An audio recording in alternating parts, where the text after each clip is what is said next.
Hello, my friends. Welcome to Deck Profile and another Deck Profile by Connor, because you won regional this time. No, I came second. Second. Super fortunate. Okay.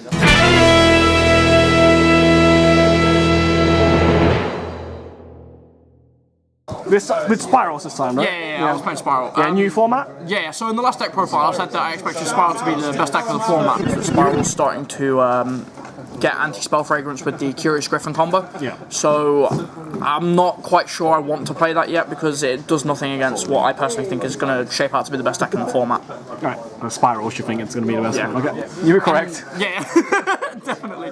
So I put this list together before the PPG and the results, so it's pretty much all my own theory, which is unfortunate because like it wasn't far off some of the lists I think were better from that event. But yeah, let's just get into the list. Yeah, let's go. So, start off, 3 souls. I'm very, very sorry for everyone who can't afford this. This card is bonkers. It costs Master Plan and then lets you draw cards to fix your hand. One of the biggest problems with Spyral originally was you'd brick on the missions, and this card fixes that, as well as getting the Master Plan integrated to give you an alternate win condition other than Helix. And then Armageddon Knight, who functions as a slightly worse Magician Souls. So he can just send the Master Plan for effect rather than for cost. It takes an enormous amount, but it's just another way to get it in the grave. 3 Agent. A lot of people are cutting this to 2. I think that this enables the deck to go second way better though, so I played 3 of it because you know can't win all the dice rolls. 2 Master Plan. You need one in the deck at all times, so now this is a 2-of instead of a 1-of. Because in the old combo, you would just summon Quick Fix if you drew the Master Plan, link it off for Linkariba, and then sack off the Master Plan, summon the Quick Fix, and then big red it back. But now because of Souls, you want to always have a Master Plan in the deck so you can always summon Souls. Drone Quick Fix because they're limited. Tough, last resort, Sleeper. So my deck is kind of strange in that it's built to go second, but I still blinded first because I felt that the end board was incredibly easy to access. So you should spend the 3 slots in your deck building to go second, which means that if you lose the dice roll, you're in a much better position. Onto the hand traps now. I played 3 Droll and Lockbird. This is the best hand trap in the format. It is one of the only hand traps that is a safe stop Spyral. And then to back it up, I played 2 DD Crow. This is a slightly softer stop to Spyral, but in the hands where they open really bricky, then it kind of just gets you there. And then I had 3 more spaces. I was originally playing Call by the Grave, but I realised that the only hand trap you actually need to stop in Spyral is Draw and Lock, and that will only ever happen in 1 in 9 hands, assuming that both you and your opponent are playing 40 and both maining 3 Draw and 3 Call by respectively. So I caught the Call by for Ash Blossom. It's more generic, it comes up in more scenarios, it lets you go second better. All in all, I think it's just a better card. The other justification behind not playing Call by the Grave is that Salamangre and decks like that don't really matter because your go first board is really oppressive. So an argument of Call by normally is that it's format hate, but you really don't need it when you're ending on Appaloosa, Trigate, Sleeper. Right, and then 3 Wear-Off Thou. So the best combo in this deck is when you brick on the Draw and Lockbird and the DD Crow and the Wear-Off Thou, and the Wear-Off Thou gets you there because Souls are busted. I searched Troll in one of my games as well, that was really cute. 2 goods, 2 big red. So the second big red comes up if you aren't able to achieve your full combo and just FTK your opponent, and I think that's really good. Goods is a way of playing around DD Crow because you can send the trap before going for Souls, and then if you open any other method of revival, you can try to revive the Master Plan to bait out the DD Crow, and then you chain the trap from grave. And so they basically just wasted the hand trap and you still ended on the full board. Yes. Now for the one-offs, Resort is limited, Bush is limited, Reborn is limited, Rotor is limited, 1-for-1 is limited, Terraform is limited, Upstart is limited. So many limited cards. And then the Spyral Mission suite of cards. This card is bonkers, but not for the Banish from Grave effect. So a lot of the time, a few of my opponents were maining cards like Nibiru, and if I thought that the hand wasn't optimal to play through Nibiru, I would just end on a small board of like Appaloosa Sleeper with this set, with the Rescue set, because the Rescue allows you to recur a spell monster from your grave every turn, and Toughen Agent is game so long as you still have the rest of your pieces not banished. So I'd try as much as I could in games where I thought I wasn't going to be able to achieve the optimal board to just trade cards to my opponent and then win. Extra deck. So I played 2 double Helix. The reason I played 2 is because the Thosajum just came off the ban list, and I really don't want this card to get ripped out of my extra deck. One Linkaribo, and then the Nightmare Suite. All the Nightmares. Yeah. The non-man ones. Yeah. So Linkaribo comes up in a lot of the combos where you don't open broken, which is actually quite a lot considering all the consistency cards. And all the Nightmares, they allow you to go second and give you discard outlets, as well as Phoenix makes your board significantly harder to break, just by virtue of the fact that they can't beat over the Appaloosa and turn off the Tri-Gate anymore. IP Masquerena, this was another card that allowed me to play if the board was less optimal, because I could just go for like Sleeper, Masquerena, and then another body, which would mean I had 2 forms of interruption. Board Blocker, this card is low-key the best card in the extra deck. It's a discard outlet and it chain blocks Master Plan. Tri-Gate, Curious goes for the Griffin. Curious also in really, really awkward hands can just get you there by foolishing a trap and then milling any Spyral pretty much. And Tri-Gate. Appaloosa. Yeah. And then that's it for the Link monsters, and then I played 3 Xyz monsters. I played Lyrillus Recital Starling. I don't agree with people playing Princess Sprite, because if you have made Princess Sprite, you have probably opened the full combo anyway. And so Princess Sprite is infinitely greedy because you're trying to sack a spell, rather than just consistently searching the DD Crow, which is already been proven to be very solid in the format, being good against Spyral. Only that, yeah. Yeah, pretty much. But it's also good against Orcus and Salamangreat for the people who can't let go. Of course. Dweller and number 60, Degarius Timeless. So Degarius gets you there in the awkward hands. One example of an awkward hand is like Armageddon Knight Agent, because Armageddon Knight will send the master plan and then you spec the agent and Degarius will revive it, and that's full combo. And Dweller is there as an alternative win condition, because you can often scout your opponent's deck by using drone, so you know what to play around. So a lot of times my favourite end board to end on was Appaloosa, Abyss Dweller and Sleeper, because that can't be super poly by anything in the game. So if I saw a super poly in 3 cards, I'd just give them it and end on that board. You only need to open a level 4 to end on the Dweller. You can also just open broke. That happens sometimes. You either open broke or you don't get anything. Side deck. Yep. Yeah, so I played 3 Sphere mode. I was going to play Nibiru, but last minute I changed it to Sphere mode because I thought Spyral would be way more prevalent at the venue than it was.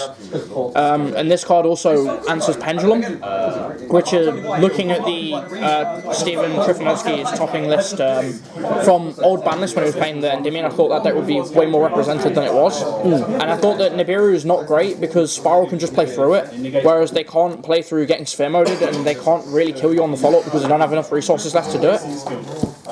And then I played 2 system down because I still wanted to respect Orcust. I didn't know how much would... my one loss actually was Orcust, but it was super unfortunate because I just braked. I didn't actually ever get a chance to play. But I decided this for Orcust anyway. Understandable. Yeah. 3 Twin Twisters. This card just for back row, as is 3 evenly matched. Yep. And then the last cheeky card was Anti-Spell Fragrance. So Dark Ruler No More was being seen all over the top of Dueling Book Ladder when I was initially building and theorising for this deck. So I thought I'd see a lot of Dark Ruler No More at the venue, so game 2 and 3 I like to use Curious to foolish the Anti-Spell Fragrance and then just set it off the Griffin. And then the last card on the side deck is 3 Call by the Grave. So, just because I don't main deck it doesn't mean I don't respect Droll and Lockbird, but I thought Droll and Lockbird was much more likely to be present in the side deck than in the main deck. So I thought I'd just side in the card to answer the Droll, and if I don't see it, I don't see it. But also games 2 and 3, I always end on smaller boards because then they side in the blowout cards against you, they side in the Sphere mode, side in the Nibirus, and Nibiru can break you if your hand's garbage, but I play through it every single time I got nibbed. But Call by the Grave's better going game 2 and 3 when they actually have good cards against you. Mind Control's very good against this deck as well. Yeah. If you don't open well enough to get to the Anti-Spell Fragrance, because I'm not playing all the broken extenders in favour of playing hand traps, so that means that getting Anti-Spell is, it requires a lot more luck than it would in builds that are playing like Apprentice Illusion Magician and Destiny Hero Malicious. So yeah, Call by the Grave was pretty good in games 2 and 3. I only lost 1 game where I didn't break the whole tournament, which was pretty cool. Interesting. So in the regionals, what were like the most common decks that you saw in like? Funnily enough, it was Danger Grand Maju. I had so my first round was Salamangreat, and the deck just can't put up a strong enough board anymore, so you just play through it pretty much every single time. He hand trapped me 2 times and raged me in one of them, and I just played through it because the deck's bonkers. I didn't play through it and end on the nut board, but I played through it and ended on enough of a board that he had no follow-up play and I had follow-up play, so I won. After that, I got Orcust, and I just bricked both of the games, and it was incredibly unfortunate. And you know, it'd be that way sometimes still. Round 3 and 4, I got Danger Gren round 3, which they have a bit of an existential crisis because they don't know whether or not to go first or second against you. Because if they go second, your board is slightly too big for them to break, and you can scout if they're playing Nibiru or Super Poly, and then adjust your end board accordingly. And if they go first, Sanafond isn't enough. You just go straight through Sanafond, even though you get locked out of your quick fix, grabbing Big Red and your rescues. That's where Tough and Agent starts putting way more work, because they will they'll get you enough of a combo that they can't kill you on the follow-up because they've committed most of the hand to the Sanafond and then whatever else they have. Round 3 was Altergeist, which the matchup's quite grim for them because Resort prevents targeting, which means that Metaseek's turned off, Silka's turned off, so they can't actually out half of your board with Engine. The round after that, I got another Danger Gren, and it's the same situation. He was the one who Nibiru'd me twice in the 2 games, and I played through it twice, and I'd stacked him a dead card onto his deck every time, so he's functionally playing with, at that point, a 4-card hand, and it's just not enough to play through Appaloosa Sleeper. Round 5 was the Danger Gren, and then round 6, funnily enough, I got Prankids, and round 5 Prankids? Yeah, that was table 1. He was X10. Okay. So he'd done really well to get there, to be fair to him. Really good with Prankids. Yeah, I actually. How was that? Game 1 I opened Droll, and so he ended on a really awkward board. But because of Prankid's plan and the fact that he gives everything destruction protection, I still had to be really careful, so I used Nightmares to pick away at his board and bait out all of his interrupts. And then I made Dweller and some Sleeper. I used the Dweller so that he couldn't use Prankid's plan to lower my Sleeper's attack. And then I used Drone on Sleeper, and I used, because they end up having loads of cards on the board that really don't do anything, and then I used the Last Resort, and I hit him directly for 5k. I outed most of his field but 1 card, and then before he could... Sleeper. Yeah, and then he had the Prankid Link Monsters, not a quick effect, so during his standby phase, I'll just wait, not his standby phase, just wait for him to normal summon and I just blew his whole board up. Game 2, he opened strong and I didn't open any hand traps, and then I opened suboptimally so I couldn't play through the board. And then game 3, it was really tragic for him because I think he opened something like 3 Roxys and the Dropsies, 2 Dropsies, so he just couldn't play the game. And even though I had also bricked in that scenario, I was closer to accessing my full combo than he was, so I won that game as well. Nice. Going forward, I think the deck's going to be very comfortably the best deck in the format. I don't see anything keeping up with it. Get Magicians off. If you haven't got them already, it's a bit late, so get DD Crows before they're ridiculous. They might already be... Not DD Crow, sorry, Droll and Rockbird. Get DD Crow before their absurd price as well. I know the Ultimate Red's already about 60 or 70 pounds. But yeah, the deck's broken if you don't break. Yeah. Alright, so any final shout outs? Good profile. I'm not sure this time. Shout out to Sam on it for stealing my Spyral deck for 6 months and then not giving me my Spyral deck back. Wow. What? Is this your spare Spyral deck? No, this isn't a spare Spyral deck. So he gave me a Spyral deck back, but mine had all the high-end cards because I played it back in 2017. It was another reason why I played the deck today, is that I thought that because I was already familiar with the deck, that I would intrinsically have a better time than anyone who's just picked it up for the first time. Came back to it. Yeah. So I played it a lot in 2017. Even stronger this time. Yeah. So I had the deck in max rarity back then, and I never let go of it because of sentimental value. And I let Sam borrow it about 6 months ago, and he comes back with a Spyral deck, and it's just shit. It's just reprints sitting, like none of the cards that I'd initially lent him. He's still got them, and maybe one day I'll get them back, but they're probably in the void now. Is that it? Yep. Yeah, I think so. Cheers, mate. Cheers.